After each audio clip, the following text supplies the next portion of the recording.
هو أنا ليه بذاكر أصلا؟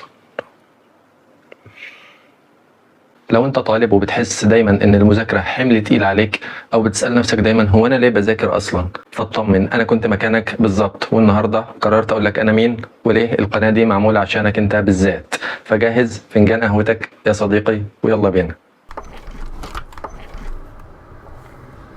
أهلا بيك يا صديقي، أنا محمد، طالب بكلية الطب وحاليا في المستوى الرابع. شغفي مش بس مقتصر على الدراسة، أنا كمان بحب صناعة المحتوى والقراءة وتعلم اللغات، وحاليا بتكلم إنجليزي وروسي، والخطوة الجاية إن شاء الله هتكون ألماني. والأهم من ده كله بحب أمرر المعرفة، أو بمعنى آخر أشارك اللي بتعلمه مع غيري.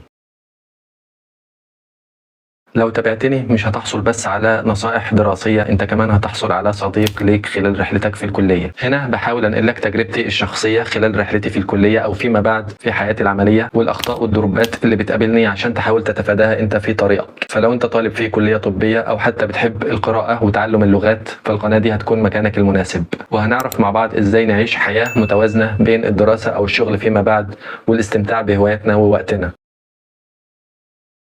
بدأت يوتيوب كتجربة لكسر روتين المذاكرة، ولقيت إن أفضل طريقة لأي حاجة بتعلمها هي إني أشاركها مع غيري، أو بمعنى تاني أمرر المعرفة، صدقا لقول النبي صلى الله عليه وسلم: إذا مات ابن آدم انقطع عمله إلا من ثلاث: صدقة جارية، أو علم ينتفع به، أو ولد صالح يدعو له. هدفي إننا نكبر مع بعض ونثبت إن النجاح مش صدفة، ده قرار بيبدأ من عندك أنت. فلو أنت مهتم ببناء عقلية ناجحة وتتطور في دراستك وشغلك وتكون جزء من مجتمع بيشجع بعضه، اشترك في القناة وفعل الجرس عشان يوصلك فيديوهاتنا الجديدة. شكرا على المشاهدة، دمتم بخير والسلام عليكم.